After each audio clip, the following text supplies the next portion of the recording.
ओम आदित्य विद्महे महादेवाय धीमहि तन्नो सूर्यः प्रचोदयात्। जय नारायण की नमस्कार, जय माता दी। सूर्य नारायण के एक राशि से दूसरी राशि में प्रवेश करने की अवधि को संक्रांति कहा जाता है। संक्रांति अर्थात नवसृजन, संक्रांति अर्थात नवजीवन। वर्ष 2025 में बुधवार 16 जुलाई को सूर्य ग्रह मिथुन राशि का गोचर पूर्ण करके कर्क राशि में प्रवेश करेंगे। प्रिय दर्शकों, आप देख रहे हैं देववाणी और मैं हूं ज्योतिर्विद डीडी शास्त्री। सूर्य का एक राशि से दूसरी राशि में प्रवेश करने की अवधि को संक्रांति कहा जाता है और संक्रांति की पावन बेला अत्यंत ही पवित्र और मंगलकारी होती है। वर्ष 2025 में बुधवार 16 जुलाई को सायंकालीन समय 17:30 में सूर्य ग्रह मिथुन राशि का गोचर पूर्ण करके चंद्रमा की कर्क राशि में प्रवेश करेंगे और यही अवधि होगी कर्क संक्रांति की, या इसको श्रावण संक्रांति के नाम से भी जाना जाता है। इसी संक्रांति को उत्तर भारत में हरियाली या हरियाला संक्रांति के नाम से भी जाना जाता है। प्रिय दर्शकों, इसी दिन से दक्षिणायन भी प्रारंभ होता है और श्रावण से लेके पौष मास तक सूर्य ग्रह उत्तरी छोर से दक्षिणी छोर की ओर जाना अर्थात दक्षिणायन हो जाना। दक्षिणायन की अवधि को देवताओं की रात्रि भी कहा जाता है।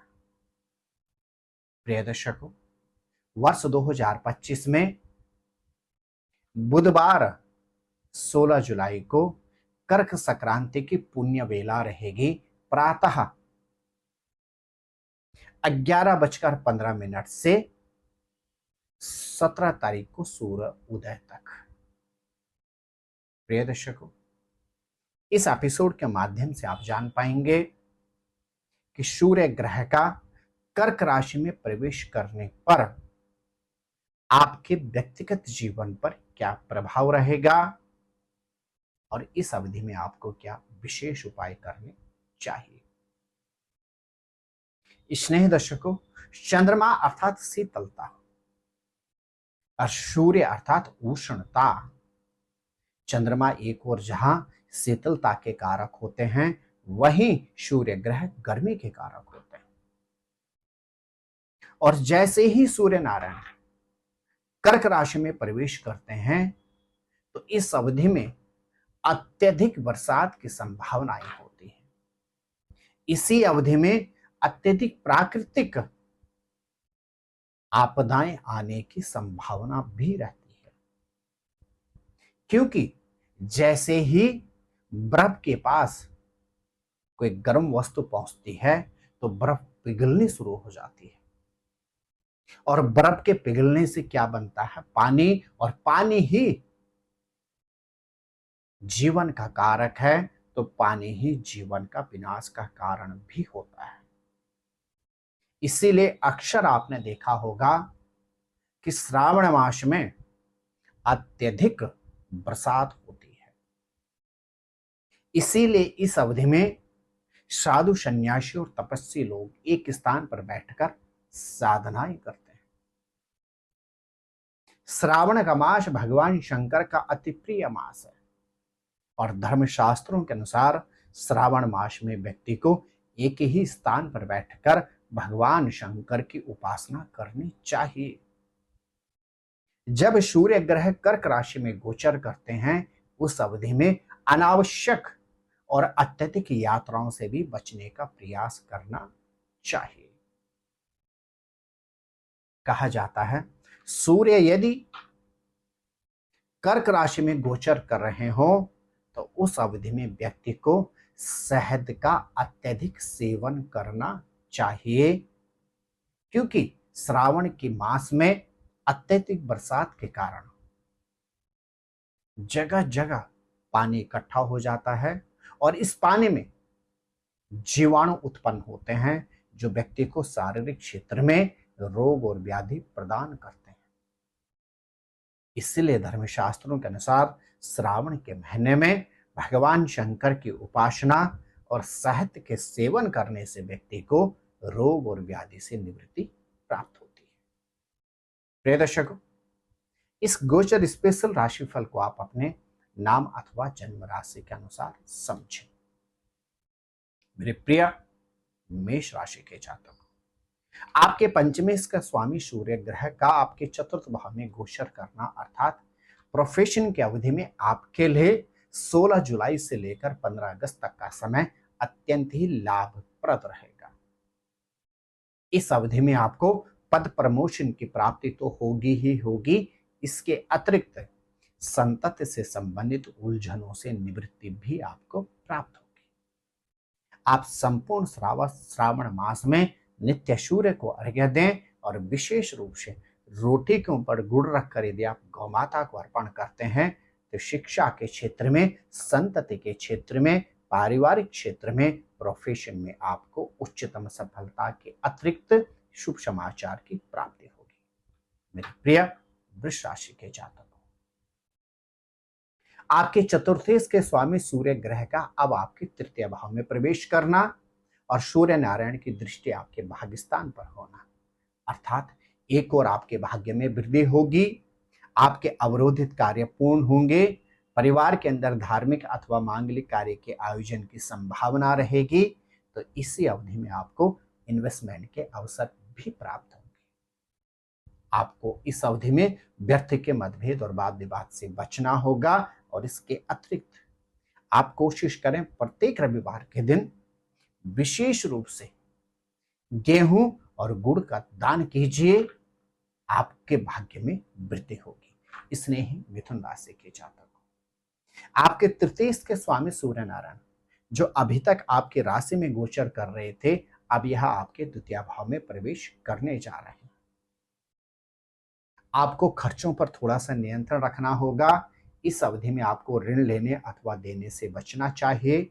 भाग्य के अधीन न रहते हुए आपको कर्म करना चाहिए और आपके ग्रह नक्षत्र कहते हैं इस अवधि में आपको सहोदर भाई बहन से किसी भी तरह के मतभेद से बचना चाहिए।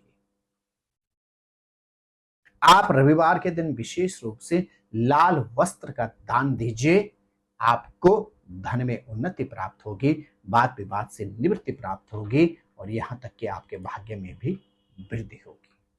इसने ही कर्क राशि के जातक 16 जुलाई से लेकर 15 अगस्त तक सूर्य नारायण स्वयं आपकी राशि में गोचर करेंगे और सूर्य आपके लिए होते हैं धन के कारक।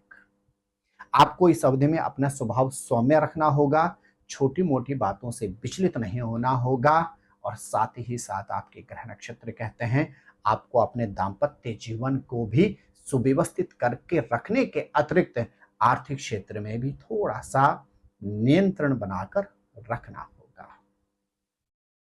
इस अवधि में आपको रोग और व्याधि से सतर्क रहना होगा। विशेष रूप से आप रविवार के दिन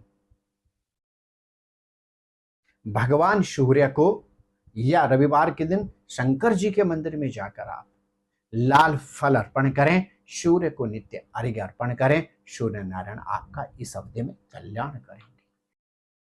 प्रिय दर्शकों, गोचर में किसी भी ग्रह का परिवर्तन करना अर्थात किसी भी ग्रह का राशि परिवर्तन करना मेष से मीन राशि तक सभी राशि के जातकों के जीवन में विशेष प्रभाव प्रदान करता है। सूर्य नारायण को सभी सूर्यादि नवग्रहों का राजा माना जाता है और जब जब सूर्य ग्रह राशि परिवर्तन करते हैं तो समस्त प्राणी के अतिरिक्त वनस्पतियों पर भी इसका विशेष प्रभाव होता है। सूर्य नारायण का कर्क राशि में प्रवेश करना अर्थात इस अवधि में अतिवृष्टि होना